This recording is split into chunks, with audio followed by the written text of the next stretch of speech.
Bonjour à tous et à toutes, merci d'être là. On va commencer par se présenter brièvement. Moi, c'est Audrey Garot, je suis... Ah, elle marche pas. Vers le bas. Je suis Audrey Garot, je suis intégratrice web et cofondatrice de Yumigo. Et moi, je suis Jean-François Garot, donc je m'occupe techniquement de l'agence de Sphère à Nantes et je suis GDE Web Technologie. Alors, on tient à vous prévenir, c'est une conf qui parle de CSS. Ça, c'est ma vision du CSS. Donc, faut pas vous enfuir, ça peut être sympa quand même. Hein. Aujourd'hui, on va vous parler des CSS Custom Properties. C'est la notion de CSS, enfin, on peut les appeler aussi des CSS variables. Et la notion de CSS variable en CSS n'est pas toute nouvelle.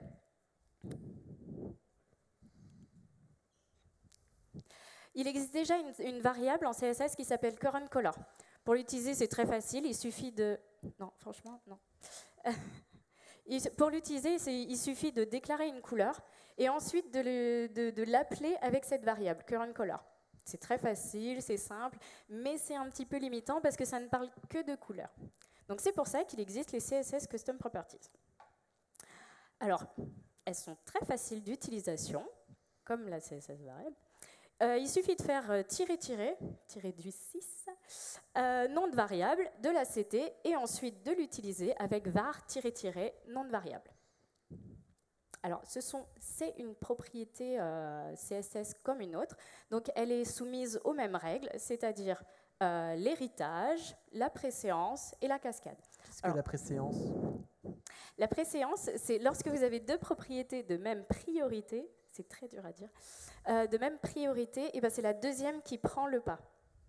En fait, c'est l'override, quoi.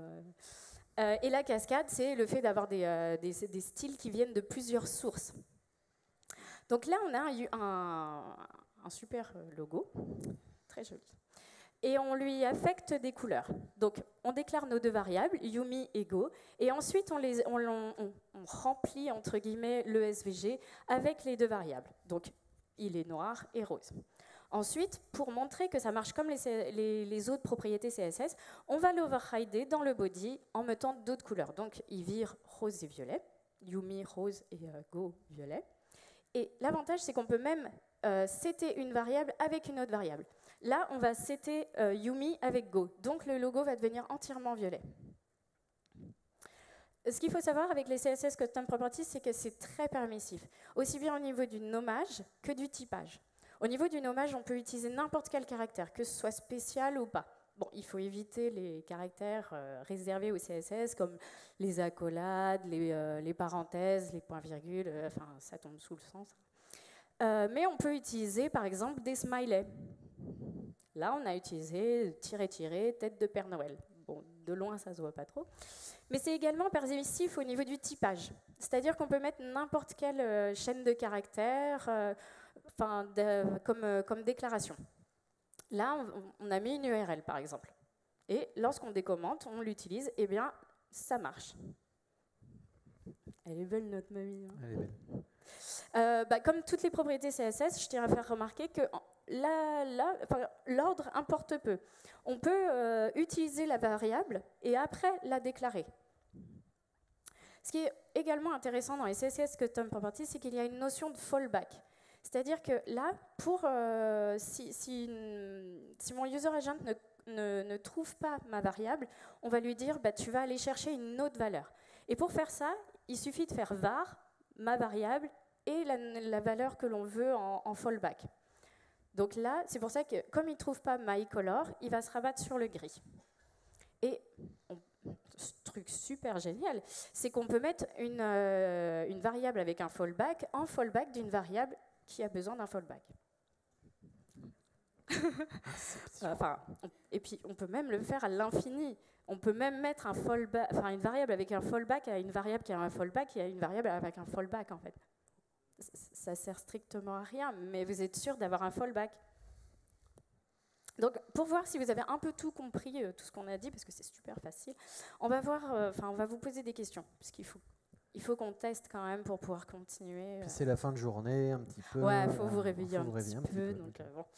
Alors, là, on va voir si déjà vous avez des petites connaissances en CSS. En racine, je vais mettre un fil red. En classe Yumigo, je vais faire un fil yellow. Alors, je spécifie quand même, le Yumigo, c'est tout le logo. Et les classes Yumi et Go, comme leur nom l'indique, c'est Yumi et Go contenu dans le Yumigo. Alors, qui pense que ce sera rouge? Levez la main. Allez, réveillez-vous. Personne. Qui pense que ce sera jaune? Si on n'a pas de réponse, on ne sort pas de Qui la pense salle. que ce sera rose? Ok. Ouais, ça va. Ça va, c'est bien. Ça va, ils ont des notions de CSS. Bon, là, vous êtes en train de vous dire, ils se moquent un peu de nous, il n'y a même pas de CSS variable. Donc, on va en mettre une. Là, on rajoute fil var mycolor, sachant que mycolor n'est pas défini. Donc, qui pense que ce sera rouge? Jaune? Rose? Eh ben non. Ça sera jaune. Bravo. Pourquoi? Je peux le dire? Vas-y. Alors, j'ai dit, si vous aviez bien suivi, j'ai dit qu'il y avait la règle de préséance. C'est-à-dire que deux propriétés de même priorité, c'est la deuxième qui prime. Donc, pour Yumi et pour Go, il faudrait que ce soit fil var mycolor. Pourquoi je dis var à chaque fois? Var mycolor. Donc, vu que mycolor n'est pas défini, c'est invalidé. Donc, il va se rabattre sur l'héritage fil yellow. Tu as bien compris? C'était un petit piège hein, quand même. On continue. Là, on va commenter yellow et red. MyColor n'est toujours pas défini. De quelle couleur va être mon SVG? Rouge, jaune, rose. Pas de main levée. Je compte sur toi au premier rang. Oh merde. Alors, Bon, pas de main levée, ouais. Ça sera noir. Parce que, du coup, il n'y a pas de valeur héritée à laquelle se raccrocher. Donc, il va se raccrocher à la couleur par défaut du SVG, c'est-à-dire noir. alors soit le public est très fort, et soit on est déjà en train de les perdre. Ouais, je crois que c'est la deuxième. Mais bon, alors, là, on va vous reparler de CSS variable quand même, et on va rajouter la dernière. On va accélérer un petit peu. Allez, qui pense que c'est bleu? Ah. Bon, on va pas continuer. Ouais, on va Voilà. C'est bleu. C'est bien. Parfait. Bravo. Ils ont tout compris. On peut continuer. Alors là, vous allez me dire, mais c'est CSS variable, ça a l'air super bien. Est-ce que moi, je peux les utiliser? J'aime bien quand vous me parlez dans la tête. Eh bien oui, si vous avez un navigateur moderne. Si vous avez IE11, par exemple, il existe des polyfills. Hein. Il y a Shady CSS, il y a CSS var polyfill. D'ailleurs, on va vous montrer comment ça marche parce que c'est hyper simple. Il suffit d'installer la librairie CSS var polyfill ou de l'appeler avec le script, enfin une balise script. Vous déclarez votre CSS comme d'habitude avec vos variables. Vous importez la méthode et vous l'appelez. Et c'est tout bon. Et c'est magique. Bon, pour les autres navigateurs, il existe add support.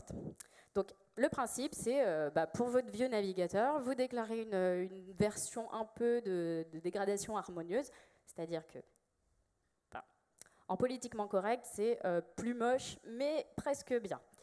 Et ensuite, vous utilisez add support pour demander à votre browser, est-ce que tu connais les variables, les CSS variables? Et s'il connaît, du coup, il va exécuter le code qui est dessous. Est-ce que vous savez comment ça marche, add support? Ok. Add support, le principe, c'est que si du coup votre navigateur connaît le add support, il le prend, et s'il ne le connaît pas, il ne le prend pas. C'est comme ça qu'on marche justement avec les vieux navigateurs. Non mais enfin, t'as pas suivi, j'ai dit que... Il demandait au navigateur. Mais bon, après, les gens, ils n'ont pas levé la main. Non mais c'est pas grave. Ils sont endormis. Donc, la question légitime qui se pose après, c'est est-ce que je peux faire le café avec? Vu le titre, je vous spoil un petit peu. Non, on ne peut pas faire le café avec. Et on va voir ensemble les limites qui sont connues en tout cas. Donc, une des premières limites, c'est concernant la concaténation. La concaténation, donc là, vous voyez, on a déclaré deux variables, une size unit avec dpx et l'autre size no unit qui est juste 750. Et j'ai défini le premier logo avec var size unit et le deuxième, je lui dis cette fois-ci, je veux que tu sois 750 collé à px. En toute logique, je me dis ça va fonctionner. Eh bien non, ça ne marche pas. Pourquoi? Parce qu'en fait, quand on se retrouve à avoir l'utilisation d'une variable de custom properties, ça rajoute un espace. Et donc ça revient à écrire ça, width 750 espace px, qui n'est donc pas une valeur acceptable, donc ça invalide mon width en fait. Si on veut que ça marche, il faut utiliser la chose comme on fait avec les préprocesseurs, donc calque de var size no unit multiplié par 1px, et là, ça va fonctionner.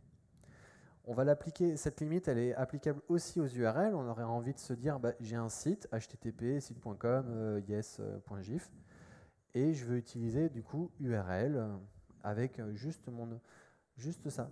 Et je vais vouloir concaténer éventuellement, avoir mon hostname d'un côté, etc. Là, ça ne marchera pas pour la même raison. Si je veux que ça marche, il faut que je fasse quoi? Il faut que dans ma variable, j'ai toute la valeur URL. Et là, ça fonctionnera. C'est même pas du HTTPS. Non, c'était pas HTTPS. Et donc, la deuxième, c'est concernant les animations.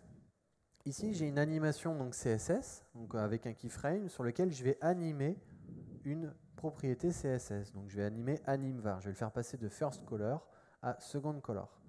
Et vous voyez, je vais appliquer sur mes fameuses lettres le fil donc animvar et je vais lancer l'animation. Et qu'est-ce qui va se passer? On voit que le logo, il switch, il flip, il a peur de couleur. Et pourquoi il fait ça? Et pourquoi il n'est pas en train de faire une transition smooth? Pour une raison simple, c'est qu'en fait, à ce moment-là, le navigateur, il ne sait pas ce que c'est, animvar. Ça peut être une URL, ça peut être une couleur, etc. Donc lui, il ne fait que appliquer la valeur au moment où le keyframe arrive au changement de valeur. Donc c'est pour ça qu'on a ce fameux flip qui est mis en place. Si on veut que ce soit smooth, il faut faire quoi? Il faut utiliser fill, par exemple. Enfin, ce serait un contournement pour la même chose. Et cette fois-ci, l'animation de fill, le navigateur, il sait que fill, ça concerne une couleur. Et donc, il sait animer une couleur de A à B. Il sait le faire. Et donc, c'est pour ça que là, on va voir une transition légère, du coup, sur notre logo. Et c'est comme ça qu'on va pouvoir utiliser quand même les CSS Custom Properties. Bon, alors moi, j'ai tenu à rajouter une troisième limite. C'est pas très impactant. C'est à propos de all. Je ne sais pas si vous connaissez la propriété all. Personne ne connaît. Ah, il y en a trois. Ouais. Alors, all, c'est une propriété qui cible toutes les autres propriétés qui ont été déclarées. Donc, en gros, là, j'ai un titre que j'ai demandé à être en orange, puisque j'ai mis color var my color, et qui connaît ma color. Vous vous souvenez du quiz, hein? Et donc, il est orange, et je vais faire all unset. Et là, du coup, il reset toutes les propriétés, donc il redevient noir. Sauf que dans mon titre, il y a un no span. Un span no. Vous le voyez? Et lorsque j'utilise la variable sur mon span, eh bien, il est quand même orange. Alors que je vous rappelle quand même, j'ai demandé à resetter toutes les propriétés. Et bien, ça, c'est une limite, c'est que all unset va resetter toutes les propriétés et notamment les utilisations de variables, mais pas les déclarations de variables. Donc ça, c'est un petit peu embêtant, mais en fait, on s'en fout, en fait. Donc, bon, plus tard, il est prévu qu'il y ait une propriété qui reset toutes les variables. Ça sera génial. Voilà, il n'y aura plus de limite.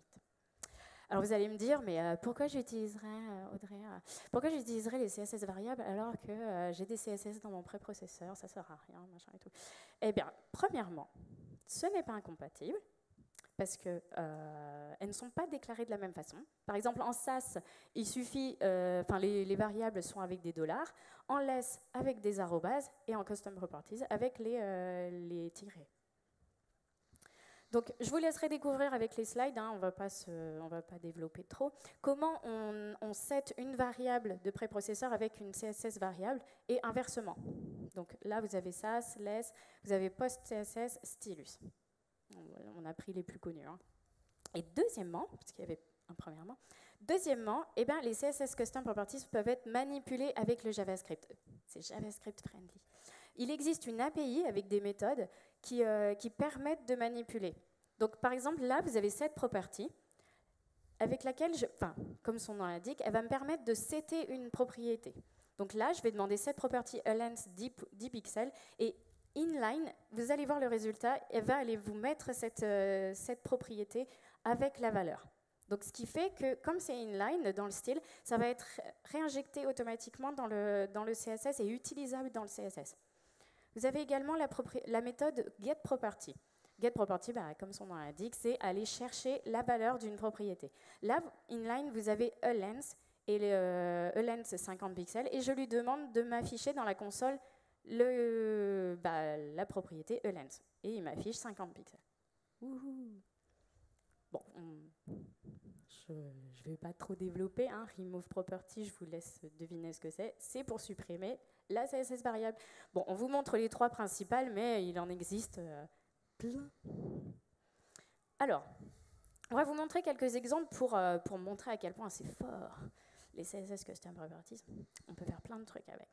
Alors, on va mettre en plein écran. Alors là, vous avez un exemple avec un input de type range en plein milieu de l'écran. Alors, il va de 0 à 100. Et avec mon JavaScript, je vais aller chercher cette valeur-là. Je vais la stocker dans une variable. Et ensuite, je vais l'utiliser dans mon CSS. Donc, en gros, à la volée, quand je vais changer la valeur de mon input range, tout le style de ma page va changer également.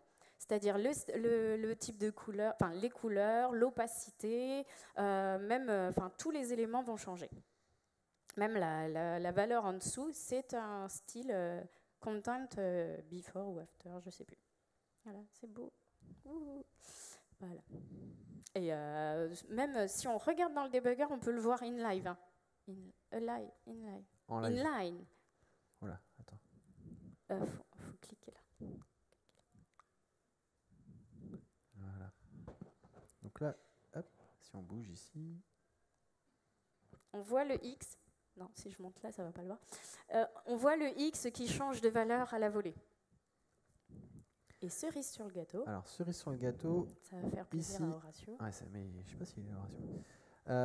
On voit en fait que le logo, cette fois-ci, c'est pas un SVG, mais c'est un web component qu'on a écrit spécialement pour l'occasion. Et pour autant, la Custom Properties, elle modifie le style de notre web component. Comment ça se fait? Parce que du coup, il y a le Shadow DOM normalement. Et ben, c'est une des particularités des Custom Properties de traverser le Shadow DOM, ce qui nous permet donc de définir au sein des Web Components une sorte d'API graphique qu'on va pouvoir utiliser depuis l'extérieur et donc customiser le style. Ça, c'est plutôt intéressant quand même. Je vous laisse juste regarder le genre de code qu'on peut écrire pour une modification de couleur avec une variable. C'est très amusant. Hop là. Alors, un deuxième petit exemple, alors ça c'était plus un challenge que je m'étais fixé, c'est que, pareil avec un input de type range, je change la valeur de 0 à 5 et en fait vous avez le layout qui change aussi. Mais là c'était parce que je m'étais fixé comme objectif de n'utiliser qu'une seule variable pour changer les couleurs et le layout. Ouh. Ouais. C'est bon. Alors, ce qu'on peut faire aussi très sympa, c'est ça. Lorsque l'on bouge la souris, ça change le style du texte au premier plan. C'est-à-dire que là, dans votre HTML, vous avez des fontes avec les fontes family et les graisses. Et le JavaScript, lui, va aller chercher l'information au survol et va scinder en deux l'information, séparant la fonte family et la graisse, et va réinjecter ces informations dans le CSS pour que le texte en premier plan puisse avoir ce style-là. J'ai été claire? Ouais. Donc, au survol, ça fait un super effet. Très beau. On pourrait le faire pendant des heures. Et sinon, on peut faire un autre genre d'animation. C'est un effet zoom. C'est-à-dire que là, on peut récupérer l'information en JavaScript de la position du curseur, c'est-à-dire en X et Y. Et on va, pareil, réinjecter cette information dans le CSS. Donc, là, en fait, bon, c'est du bluff. Hein. Il y a deux textes, il n'est pas du tout zoomé. Il y a un texte petit et un texte gros. Et quand vous bougez sur le premier, ça va bouger le deuxième. Hein. Et oui, le Père Noël n'existe pas. Comme on va partager le code, après, il ne faudra pas hésiter à aller regarder le code source des CodePen. Comme ça, vous verrez le détail de l'implémentation. On ne critique pas le code. Donc voilà, on a des effets super sympas du coup. Maintenant qu'on a vu comment ça marche en prod aujourd'hui, comment on peut déjà l'utiliser, et ben, là on va passer à l'étape d'après. Parce que le W3C, ça évolue en permanence, il y a toujours des nouvelles specs, des choses. Et donc maintenant, on va voir ce qui arrive. Et les choses qui arrivent, elles sont là pour résoudre certains problèmes. Les problèmes sont surtout autour des web components. Et donc j'ai essayé de les modéliser comme suit. Là, j'ai un web component dans lequel j'ai envie de redéfinir une partie. Donc là, on voit la zone, c'est overrideable part. Ça, c'est la zone que j'ai envie de toucher. Et en dessous, je n'ai pas envie de toucher. Qu'est-ce que je fais moi en tant que développeur? J'ai entendu parler des custom properties, donc je vais créer une variable, aColor, qui est orange. Très bien. Moi, je suis développeur qui utilise le web component et je lui dis hey, je voudrais que quand je passe la souris sur le web component, je voudrais que la couleur du texte passe en rouge. Et donc, j'ai tendance à écrire un truc du genre myComponent span::over aColor égale red. Ça, j'ai pas le droit. Parce que ça veut dire que j'ai connaissance du Shadow DOM. Ça marche pas. Si je veux que ça marche, je vais taper à la porte du développeur ou de la développeuse qui a fait le web component et je vais lui dire hey, s'il te plaît, est-ce que tu peux me créer une nouvelle variable aColorOver? Et je vais pouvoir l'utiliser. aColorOver, ça marchera. Parfait. Et après, je reviens, je fais ah, en fait, j'ai oublié, je voulais un truc en plus sur le focus. Alors, je veux que quand ce soit over et focus, je voudrais que ce soit en bleu.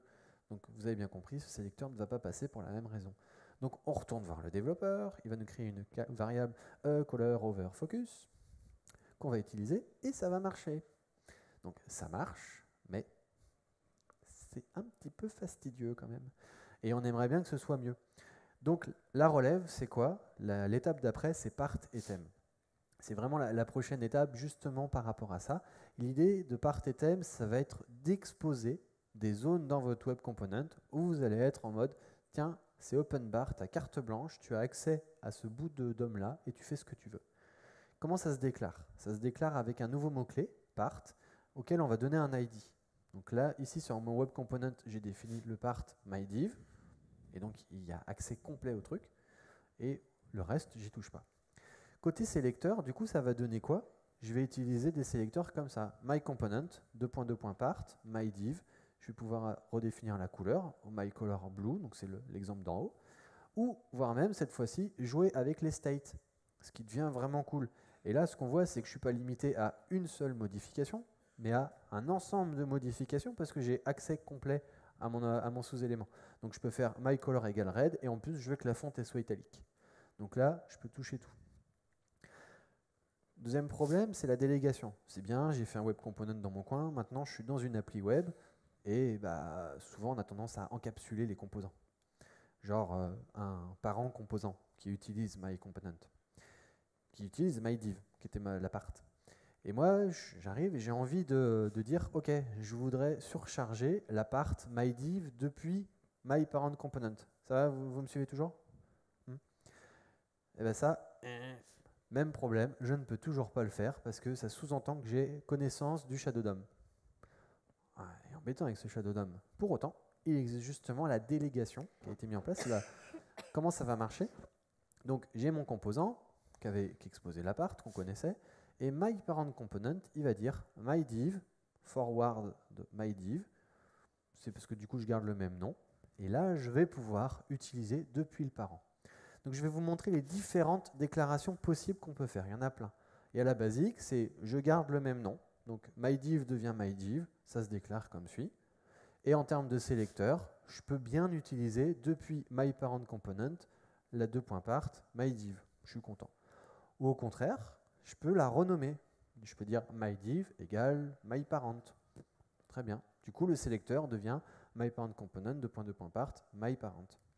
Je peux avoir plusieurs parts dans mes sous-composants que je veux exposer. Donc je vais les séparer par des virgules, avec à chaque fois le choix du nom. Donc là, un truc classique, div1 devient div1, otherPart. Et dans mes sélecteurs, on retrouve bien le div1 et otherPart. Voire, je vais pouvoir être de façon générique. Je vais dire, tous les parts qui sont dessous, que j'ai accès directement, tu me les exposes, mais je les préfixe. Donc on va les préfixer par préfixe, ce qui va donner un truc de genre part préfixe-mydiv. Et là, je peux toujours manipuler. Et je peux même être sélectif. Donc, d'un côté, myDiv, j'y touche pas. Par contre, tout le reste, tu me le préfixes. Donc voilà, myDiv devient myDiv, préfixe, etc.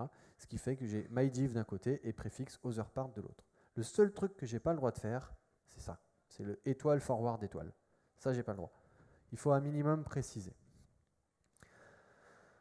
Après, tout à l'heure, je vous ai dit, vous vous souvenez, on n'a pas le droit de cibler depuis le parent en utilisant la part. C'est vrai, mais c'est vrai pour part. Et tout à l'heure, le chapitre, il s'appelle part et thème. C'est quoi thème? C'est justement ça. L'idée d'être capable de cibler d'une manière globale tous les parts concernant un ID. Exemple, donc là, si je fais root thème myDiv, je vais cibler aussi bien le myComponent que le myComponent qui est dans myParentComponent. Et donc là, vous voyez, j'ai mis myColor égale blue, et donc on retrouve bien la couleur bleue aussi bien sur le composant tout seul que sur le sous-composant inclus dans le parent composant. Donc il y a deux optiques. Soit on fait quelque chose de fin en utilisant part, soit on va vouloir cibler de façon globale en utilisant thème. On n'aura pas le temps de vous montrer cette démo. Globalement, elle reprend exactement le même fonctionnement. Quand on partagera les liens, je vous invite à aller le regarder. Vous verrez du coup comment ça fonctionne. Aujourd'hui, c'est 100% bouchonné. Ce n'est pas du tout disponible dans la plateforme, ce truc-là. Mais ça va arriver un jour. La deuxième chose qui est en train d'arriver, qui elle, par contre, commence déjà à être implémentée dans les navigateurs, c'est Custom Type. C'est là pour résoudre un autre problème, qui est celui-ci. J'arrive, je déclare une variable, orange, très bien. La ligne d'en dessous, je dis c'est une URL. Et après, je veux utiliser myColor. Sauf que, est-ce que ça va marcher? Non, forcément, parce que myColor est devenu une URL. C'est pas bon. Nous, en tant qu'humains, on sait le lire, mais le navigateur, lui, il sait pas, parce qu'il n'y a pas de type. Donc, on peut écrire n'importe quoi. Donc, Custom Type, l'idée, c'est de typer le CSS avec du JavaScript. Super bonne idée. Mais en tout cas, c'est comme ça qu'on va faire ça. Et donc, je vais appeler vraiment css.registerProperty. Je vais lui donner un nom, un type et une valeur initiale. Et ça y est, mon navigateur va avoir connaissance du type de ma variable et je vais avoir des choses supplémentaires. Il faut savoir que ça s'intègre dans un autre concept qui est Houdini CSS, si vous avez envie de regarder sur le sujet. Mais voilà. Donc, il y a plein de types qui sont disponibles. Il y a tout cela. Les longueurs, les pourcentages, les résolutions, etc. Voici des valeurs possibles correspondant. J'ai mis là le lien, c'est pareil, vers l'aspect W3C qui liste tous les types et toutes les valeurs possibles pour aller plus loin. Je ne suis pas sûr que c'est un grand intérêt, je passe plus de temps sur ce slide-là. Et les valeurs possibles qu'on peut mettre par rapport à ça. Donc on va avoir soit un type tout seul, là par exemple une longueur, soit une valeur ou une autre, donc là ce serait longueur ou pourcentage. Par exemple l'utilisation de ça c'est calque, où je vais pouvoir faire du 100%, moins 10px ou des choses comme ça. Un ensemble de valeurs, ça c'est un cas très particulier, ou alors un tableau de type. Donc là, je veux un tableau de longueur. Voilà, par exemple, on pourrait avoir ça pour des Dropbox ou des Drop Shadow, des trucs comme ça. Petite démo cette fois-ci. Alors, celle-ci, vous vous souvenez tout à l'heure des limitations dont on vous a parlé. Et une des limitations, c'était justement sur l'animation. Parce que notre navigateur n'avait pas connaissance du type. Et là, en fait, l'animation qui est ici, elle est faite pour autant sur une variable. Là, j'ai gardé un keyframe qui est fait varier animvar de first color à second color. Seulement, la seule différence par rapport à tout à l'heure, c'est que j'ai utilisé le CSS Register Property. Et là, il est capable de l'animer par magie. La deuxième chose, c'est que quand on veut faire des animations CSS, donc il y a les keyframes, très bien. Et il y a aussi un deuxième truc, c'est la notion de transition. Et donc les transitions, c'est bien pour les propriétés. Et bien là, on va avoir transition property. Et on va dire, là, je veux animer une variable. Et donc quand je passe ma souris en over, j'ai un transition property qui est activé parce que je change la valeur. Là, c'est pareil, je vous invite à aller voir le code. Hop.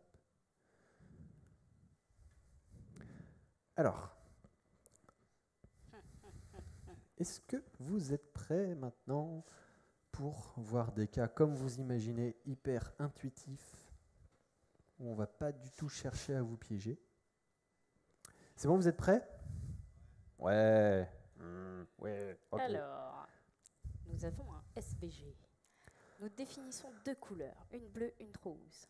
je remplis mon SVG en bleu. Je mets un hover en rose. Est-ce que ce sera l'animation du haut ou du bas? C'est-à-dire, est-ce que ce sera smooth ou plutôt flip à 50%?